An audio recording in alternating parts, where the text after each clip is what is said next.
de ma vie. En toi j'ai trouvé le salut.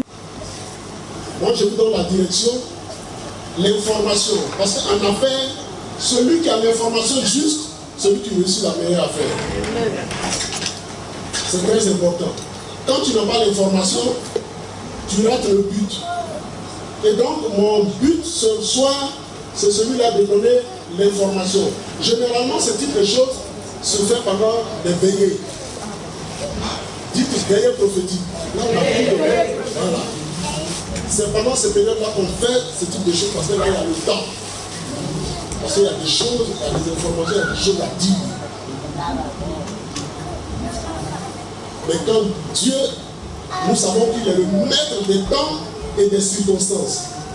C'est que toi, un homme, tu ne réussis même pas à réaliser en 20 ans, Dieu, en une fraction de seconde, le réalise.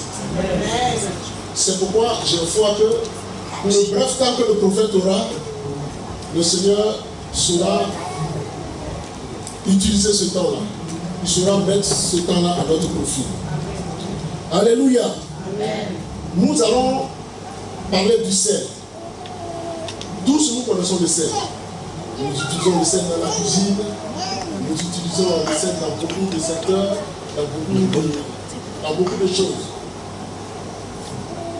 Mais le sel, du point de vue spirituel, a une importance. Les magiciens, les sorciers, ils savent ce que représente le sel. Et ils l'utilisent en notre défaveur. C'est à raison que la parole de Dieu dit que mon peuple meurt par manque de connaissance. Et nous, les enfants de Dieu, nous devons avoir la connaissance. La connaissance pour savoir ce que Dieu a mis dans nos mains, à notre portée, savoir qu'est-ce que cela représente et comment cela peut être profitable à un enfant de Dieu. Écoutez, je veux vous apprendre que tout ce qui nous environne, tout ce qui a été créé, tout ce qui est sur la terre, Dieu n'est pas un opportuniste. Il est le créateur du ciel et de la terre. Il a fait chaque chose pour un objectif bien précis. Même toi-même, Dieu a un programme avec toi. C'est ce que prophétiquement on appelle la destinée prophétique. C'est-à-dire le but où Dieu veut arriver avec toi. Dieu a un programme avec toi. Dieu, ta présence ce soir ici, c'est un rendez-vous. Si tu ne le sais pas, laisse-moi te l'apprendre. Tu as pensé qu'une amie ou un ami t'a invité et tu es venu lui faire plaisir. Non, non, non, non. C'est un rendez-vous. Parce que lui, il sait ce qu'il va faire avec toi. Quelquefois, c'est une chose qui nous arrive, nous sommes étonnés. Comment cela a pu arriver? Oui, cela a pu arriver parce que celui, le connecteur par excellence, celui-là qui orchestre toutes choses est au contrôle. C'est pourquoi moi, je ne me suis pas préoccupé outre mesure concernant ma vie. Parce que je sais que le Dieu que je prie, en son temps favorable, il agit en ma faveur. Et ma prière, c'est que le Seigneur fasse la même chose pour chacun ou chacune ici ce soir. Et je crois en sa fidélité, je sais qu'il peut faire de grandes et de bonnes choses. Cela me permet de vous dire, soyez bénis dans le nom de Jésus-Christ. J'étais en train de dire que, en principe, ça c'est un enseignement, j'ai dit que c'est un condensé que je vais essayer de vous donner, donc je vais prendre un peu, je fais des bonnes choses à dire, mais c'est quelque chose de très important. Je vous dirai les choses les plus importantes, ce que le Seigneur représente pour le peuple de Dieu, les Juifs, parce que moi, je m'intéresse beaucoup à la vie des Juifs, des Hébreux, parce que Dieu les a suscités afin de pouvoir nous gagner. Mais ils n'ont pas compris le message, ils se sont détournés. Et ça nous a donné aussi, ça a permis que nous puissions entrer dans le plan B du Seigneur. Sinon, c'est par Israël que les choses devaient se passer. Amen. Donc nous allons voir ce que le sel représente pour les juifs et puis ce que le sel représente pour les chrétiens. Amen. Amen. Mais avant cela, j'étais en train de dire que le sel représentait quelque chose de très important dans notre quotidien. On l'utilise dans la cuisine, on l'utilise dans beaucoup d'autres choses. Et dans certaines cultures, le sel a un symbolique qui est très important. Nous savons que le sel, si vous vous rappelez, Jésus, dans Matthieu 5,13, disait que nous sommes le sel de ce monde. Ce n'est pas par hasard, ce n'est pas parce qu'il était illuminé, ou parce qu'il avait envie de parler qu'il l'a dit. C'est important, c'est capital. Et depuis la nuit des temps, les hommes, nos arrière-grands-pères, les historiens disent que depuis l'Antiquité même, les gens connaissaient déjà les vertus du sel, c'est-à-dire le pouvoir, ce que le sel peut faire de bénéfiques et ce que le sel peut faire de maléfique. C'est pourquoi vous allez voir, dans certaines sociétés, comme au Japon par exemple, il y a certaines communautés, où quand un homme venait de la chasse, s'il avait tué un gibier, il devait se purifier. Et cette purification se faisait avec le sel. Eux, déjà, là-bas, ils comprennent la vertu purificatrice du sel. Donc le sel est très important. De toute façon, c'est quelque chose que nous savons. Quand, par exemple, tu es blessé, ou bien tu saignes, ça sont des choses que j'ai vu faire. On te prend du sel, on le met dessus. Non seulement ça désinfecte, mais en même temps, ça arrête le sang. Donc, ce sont des vertus déjà que les uns et les autres connaissent.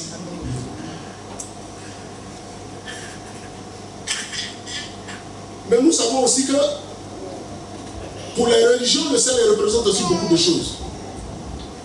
Il y a par exemple, comment je veux les appeler, les hindous, voilà, justement. Les hindous, par exemple, ils définissent même Dieu comme étant comme un morceau de sel. Parce que le sel, à cause de son omniprésence partout, quand le sel n'est pas dans quelque chose, il n'a pas de sens, il n'a pas de saveur, il n'a pas de goût, c'est comme une chose morte. Donc, les hindous, et la phrase dans leur livre sacré, ils disent exactement que le sel, que Dieu est comme le sel dissous dans l'eau. Et partout où il y a de l'eau, il y a du sel. Quand vous allez faire, pour ceux qui font la chimie, ceux qui nous apprennent ces choses-là, moi je ne suis pas chimiste, donc je ne sais pas grand chose. Mais on nous apprend que partout où il y a de l'eau, il y a du sel. Mais ce qui m'intéresse le plus, comme je l'ai dit, que comme enfant de Dieu, c'est l'aspect, c'est le sel, qu'est-ce qu'il représente dans la communauté juive, dans le judaïsme, et puis quel profit ou quel enseignement ou quel avantage nous chrétiens nous pouvons tirer des vertus du sel. Chez les Hébreux par exemple, le sel, partager du sel et du pain avec quelqu'un, c'est sceller votre amitié. Donc le sel permet ou symbolise une alliance avec une personne. Mais même chez nous, en Afrique,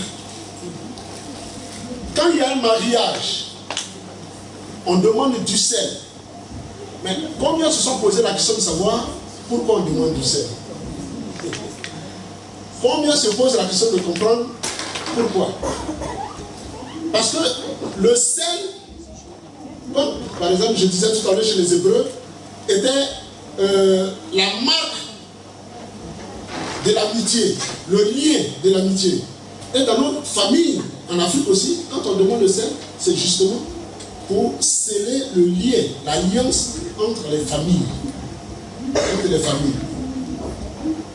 Donc le sel, il est très important. Il marque l'unité entre les familles, comme chez les Hébreux. Nous voyons aussi que c'est une manière, donc, comme je le disais, c'est une manière de sceller, donc, c'est un pacte, c'est une alliance entre des familles, bien entre des communautés. Mais nous voyons aussi, si vous faites attention,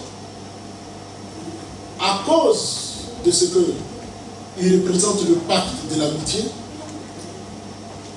quand vous regardez pour ceux qui aiment l'art, quand vous regardez sur le tableau de Leonardo da Vinci, la Sainte Seine, vous voyez, il y a un tableau qui représente le dernier repas que Jésus a pris avec ses disciples. Si vous faites beaucoup attention, vous allez voir sous le coude de Judas, il y a une sellière qui est renversée. C'est-à-dire les petites bouteilles, les boîtes à sel. Voilà. C'est renversé sur le tableau. Sur la table où ils étaient. Et selon l'interprétation des gens, justement, par rapport à l'interprétation judaïste, ça veut dire, ça marque la rupture de l'amitié entre Judas et son maître. Vous savez que Jésus les appelait ses amis. Il dit, vous n'êtes plus mes amis. Du moins, vous n'êtes plus mes serviteurs, mais plutôt des amis. Mais sur le coude de Judas, quand vous regardez sur le tableau, quand vous faites attention, vous verrez que la boîte à sel qui est positionnée à côté de Judas est renversée. Naturellement, c'est un tableau artistique, mais dans tous les cas, ça vous donne un sens à la chose. C'est pour dire que les Juifs tiennent beaucoup au sel. Donc, le sel, dans l'image, symbolise le lien de l'amitié. Ça, c'est la représentation, la considération que les Juifs ont du sel.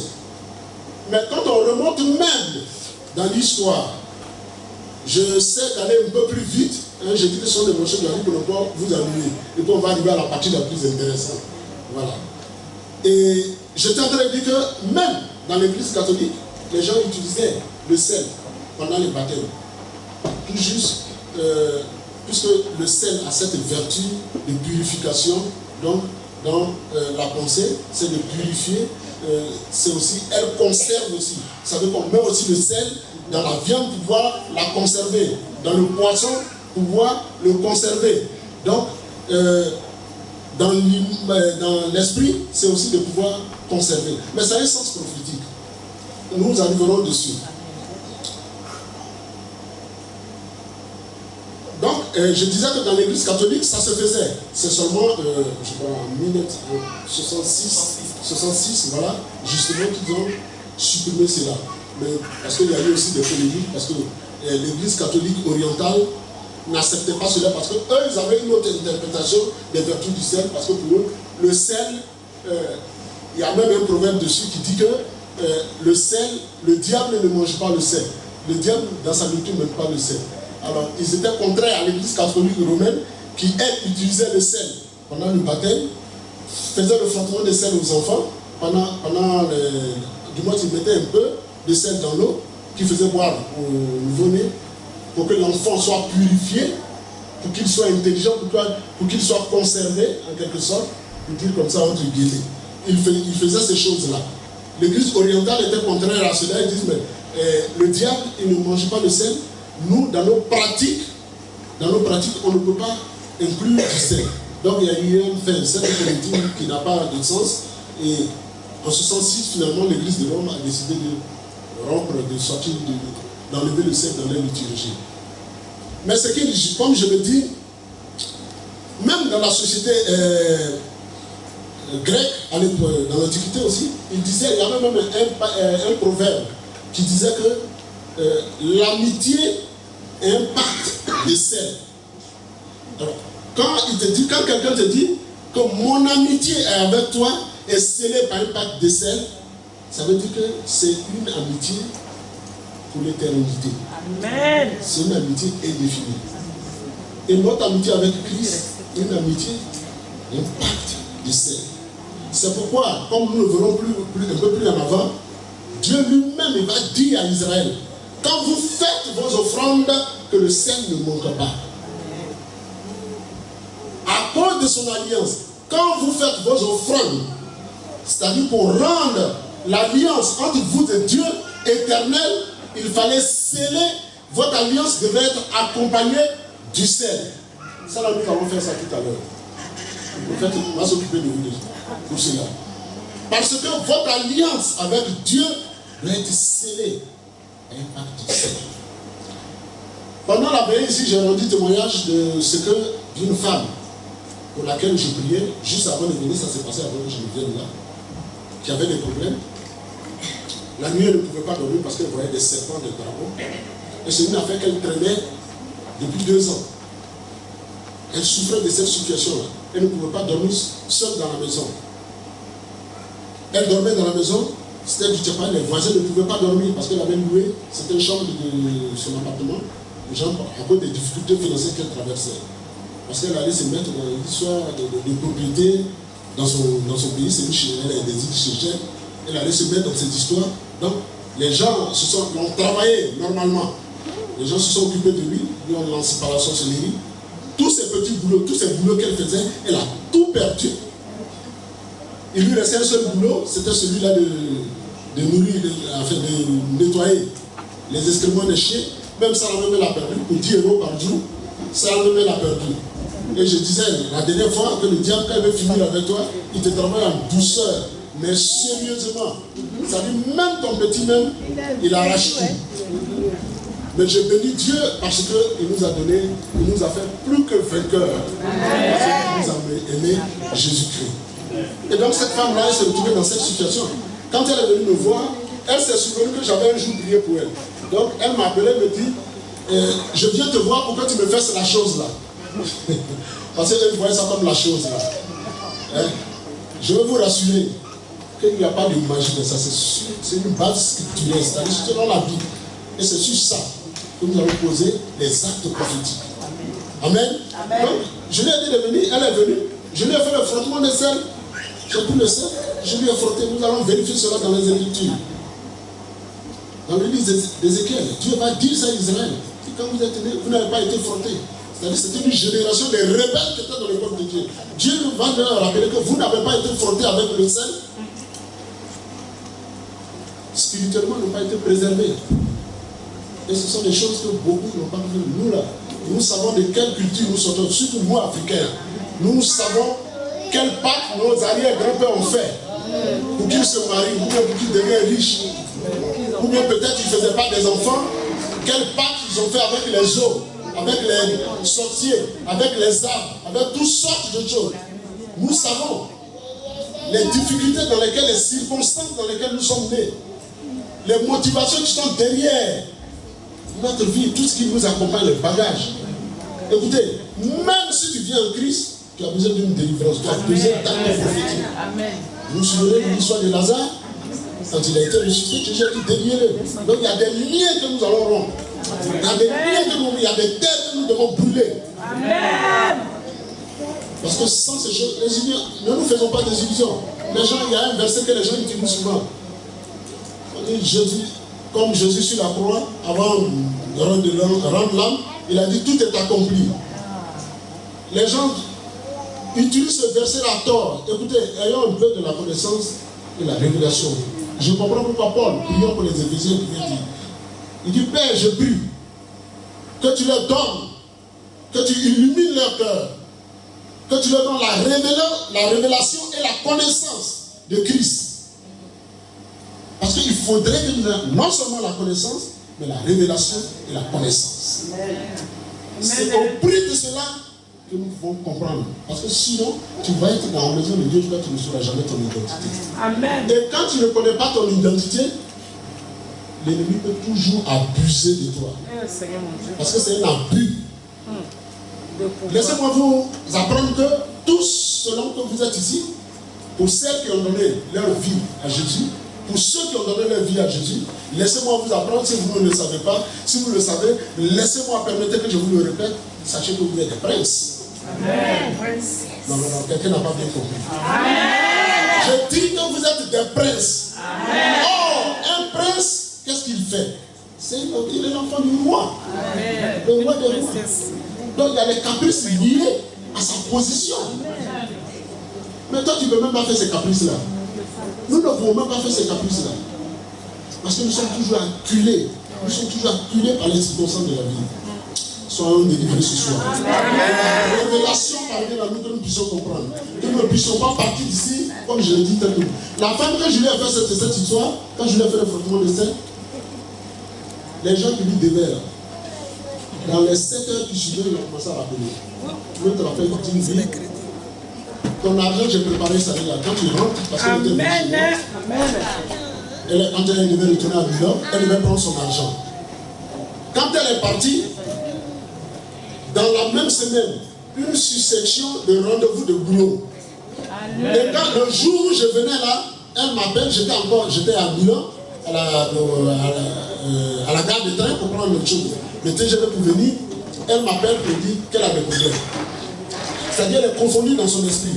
Vous savez qu'est-ce qui s'est passé? Elle voulait passer un concours.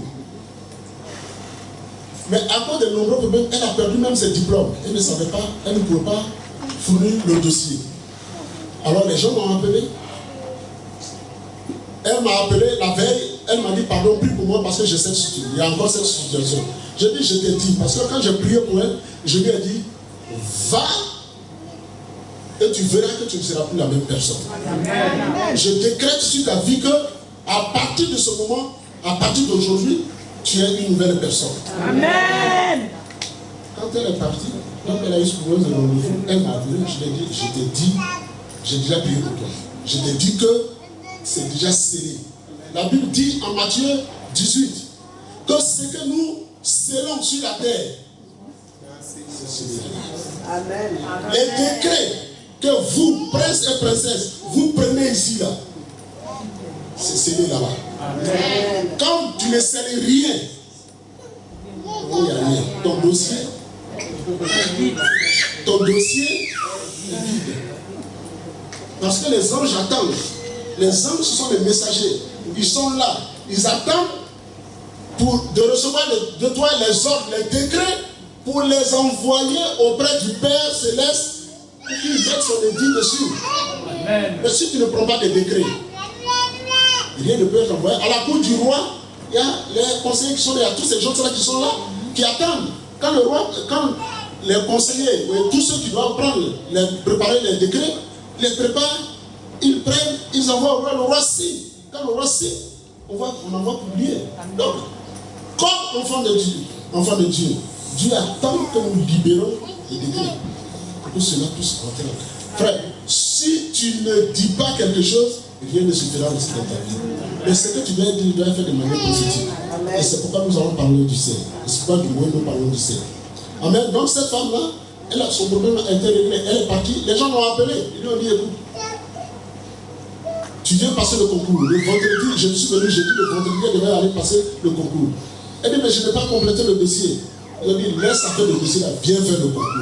Donc elle est allée même faire le concours sans présenter le dossier. Amen. Je dis à quelqu'un, le Dieu que nous prions, c'est lui qui va faire ton pouvoir. Amen. Je dis, les portes qui ne s'ouvrent pas, que tu crois être fermées, c'est le thème du prochain programme. Amen. Une porte est ouverte devant toi. Apocalypse 3:8. Dieu a ouvert une porte devant toi. Amen. Et la Bible dit, il y a un songe, dans la seconde phase de David, il dit, petit, dis-moi ce que tu veux. Ce que tu as fait, c'est trop dangereux. Un autre a fait ça. Noé a fait ça. Quand il est sorti de l'arche avec les animaux, la Bible dit qu'il a sélectionné les animaux purs et il a fait des holocaustes. Dieu s'est retourné. Quand le parfum est monté, il s'est retourné. Il dit, mais qui fait ça? Il regarde, c'est le petit Noé qui fait ça. Il dit, à cause de toi, aussi longtemps que la terre va exister, aussi longtemps que le principe de la sémence et de la moisson va exister, vous serez toujours bénis. C'est-à-dire, il a marqué la vie, il dit plus jamais l'humanité sera détruite. Donc ce sont des principes, ce sont des actes que nous nous avons posés, et ce sont des actes que Dieu répond.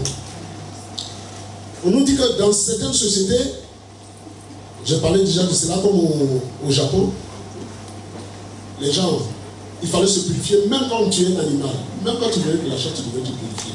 Vous voyez, vous connaissez les sumo, les lutteurs japonais, les goros là, voilà. Avant de monter sur le ring, ils mettent du sel, ils jettent du sel sur le ring. Simplement pourquoi? Simplement pour que le combat qui va être livré soit un combat pur. sans tricher. Parce que les gens pouvaient tricher avec les fétiches, avec la magie. Donc, ils purifiaient le lieu avant de monter sur les lignes. Si ces gens-là comprennent ces choses, nous, enfants de Dieu, pourquoi on ne peut pas comprendre ces choses-là? Pourquoi on ne peut pas véritablement comprendre ces choses? Donc, pour nous chrétiens, j'ai dit par rapport aux juifs, le sel, qu'est-ce qu'il représente? Pour les juifs, donc, le sel, c'est le symbole de la fidélité, c'est le symbole de l'amitié, c'est le symbole de la purification. Mais aussi, le sel aussi est aussi le symbole de la malédiction. Donc, c'est pourquoi justement que les sorciers, les magiciens, les occultistes peuvent utiliser le sel pour le faire. Celui qui connaît la puissance du sel l'utilise à son avantage. Amen. Et donc, notre objectif ce soir, c'est que vous sachiez la puissance du sel. Afin que cela concourt à votre avantage. Amen. Amen. Périodiquement, chez moi à la maison, le sel, je le mets dans tous les coins, placard, fenêtre, tout, entrée.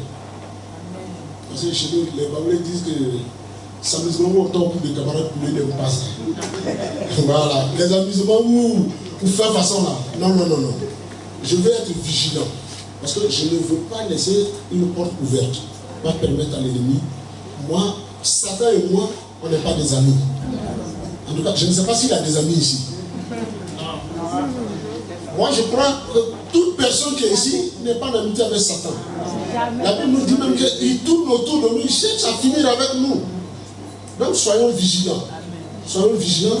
Et cette alliance que nous allons faire ce soir, faites-la sérieusement.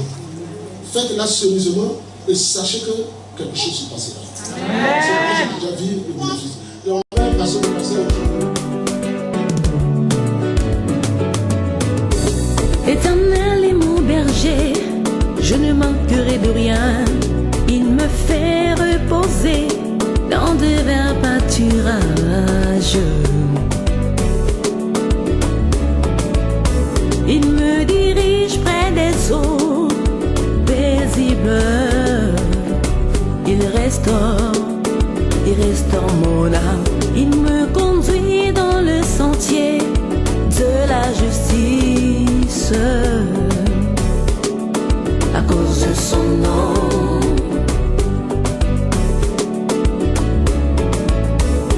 Quand je marche dans la vallée de l'ombre de la mort, je ne crains aucun mal, car tu es avec moi.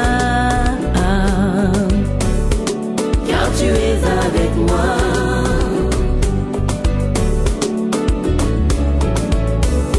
Ta houlette et ton bâton me rassurent.